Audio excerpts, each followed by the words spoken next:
আসসালামু আলাইকুম, this is Akhtar and welcome to Bangla tutorial program চ্যানেলে। বর্তমান বিশ্বে অ্যান্ড্রয়েড বেশ জনপ্রিয় হয়ে উঠেছে, কারণ সস্তা পাওয়া যায় বলে এটা আরও বেশি জনপ্রিয় হয়েছে। কিন্তু অ্যান্ড্রয়েডের প্রধান সমস্যা হলো এতে নেট কানেকশন দিলেই ও কারণে এমবি ফুরিয়ে যায়। অ্যান্ড্রয়েডে অনেক অ্যাপ্লিকেশন আছে যেগুলো নেট কানেকশন পেলেই আপডেট হতে শুরু করে, যার ফলে ও কারণে মেগাবাইট শেষ হয়ে যায়। এরকম সমস্যা থেকে পরিত্রাণ পেতে এবং মোবাইল ব্যবহারকারীদের সমস্যার কথা বিবেচনা করে আজকে আমার এই টিউটোরিয়াল। চলুন দেখে নেওয়া যাক।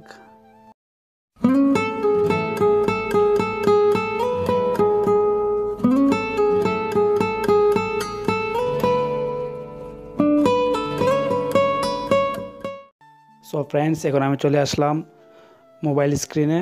তো এখন আপনাদের দেখাবো যে কীভাবে আপনার এই সমস্যা থেকে খুব সহজে সমাধান পাবেন। ওকে, তো সর্বপ্রথম আপনাকে যে কাজটি করতে হবে সেটি হলো যে আপনার সেটিংসে যেতে হবে। ওকে, সেটিংসে যাবেন। সেটিংসে যাওয়ার পর আপনাকে যেতে হবে অ্যাকাউন্টসে যাওয়ার পর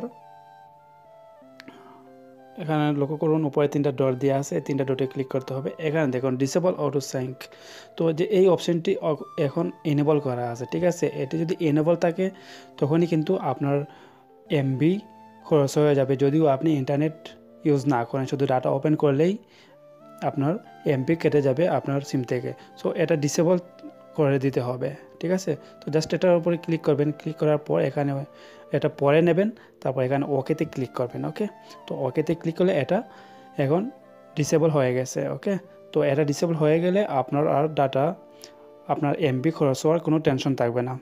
তো অনেকের মোবাইলে হয়তো এরকম অপশন না থাকতে পারে। তো যদি আপনার মোবাইলে O2 ডাটা সিঙ্ক নামের একটি অপশন থাকতে পারে, ওটাতে গিয়ে আপনি এনেবলকে ডিসেবল করে দেবেন। আর একটু সহজভাবে আপনার দেখিয়ে দিচ্ছি। তারপর আপনি ইচ্ছা করলে খুব সহজে এখানে সিঙ্ক নামের যে অপশনটি আছে এখান থেকে আপনি এটা ডিসেবল করে দিতে পারেন। জাস্ট এটার উপরে ক্লিক করবেন। ক্লিক করার সাথে সাথে এরকম একটি অপশন এসে যাবে, জাস্ট ওকেতে ক্লিক করবেন, এটা ডিসেবল হয়ে যাবে। তো এখন থেকে আর আপনার যদি মোবাইলে ডাটা অন করে রেখে দেন তারপরেও আপনার এমবি কাটবে না। ওকে, তো আপনাদের আবার বলে দিচ্ছি, হয়তো আমি আমার মোবাইলে দেখিয়ে দিচ্ছি, সেজন্য হয়তো আপনাদের মোবাইলে সেম টু সেম সেটিংস নাও হতে পারে। সেজন্য আপনি অবশ্যই সেটিংসে গিয়ে আপনি দেখে নেবেন যে O2 ডাটা সিঙ্ক নামের একটি অপশন আছে, জাস্ট ওইখান থেকে আপনি এটা ডিসেবল করে দেবেন।